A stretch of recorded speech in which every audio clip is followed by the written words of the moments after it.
किसी शहर के रेलवे स्टेशन पर एक भिखारी रहता था जो यात्रियों से भीख मांगकर गुजारा करता।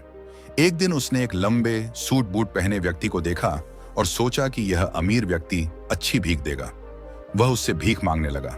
व्यक्ति ने पूछा, तुम हमेशा मांगते ही रहते हो, कभी किसी को कुछ देते भी हो? भिखारी बोला, मैं तो भिखारी हूं, मेरे पास देने के लिए कुछ नहीं। व्यक्ति ने कहा, जब तुम कुछ दे नहीं सकते तो तुम्हें मांगने का भी हक नहीं। मैं व्यापारी हूं और लेन देन में विश्वास रखता हूं। अगर तुम्हारे पास देने को कुछ हो तभी मैं तुम्हें कुछ दूंगा। यह कहकर वह चला गया। भिखारी इस बात पर विचार करने लगा। उसे लगा कि शायद उसे कम भीख इसलिए मिलती है क्योंकि वह बदले में कुछ नहीं देता।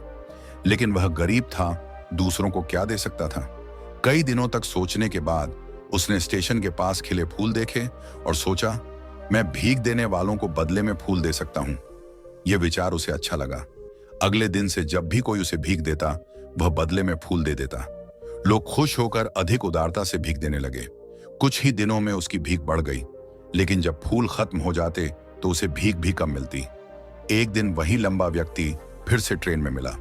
भिखारी ने उसे देखा और कहा, आज मेरे पास आपको देने के लिए फूल हैं, बदले में कुछ दीजिए। व्यक्ति ने हंसते हुए पैसे दिए और बदले में भिखारी ने उसे फूल दे दिए। व्यक्ति बोला, वाह, आज तुम भी व्यापारी बन गए हो।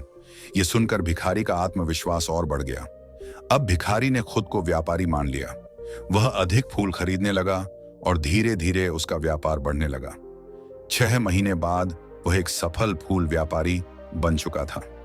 एक दिन जब वह स्टेशन से यात्रा कर रहा था तो वही लंबा व्यक्ति फिर से मिला। भिखारी, जो अब एक प्रतिष्ठित व्यापारी था, बोला, क्या आपने मुझे पहचाना? व्यक्ति ने मना किया तो भिखारी बोला, हम तीसरी बार मिल रहे हैं।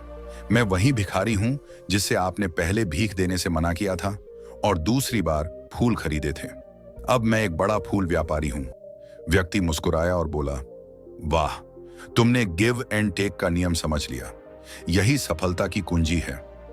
यह कहानी हमें सिखाती है कि सोच बदलने से जिंदगी बदल सकती है।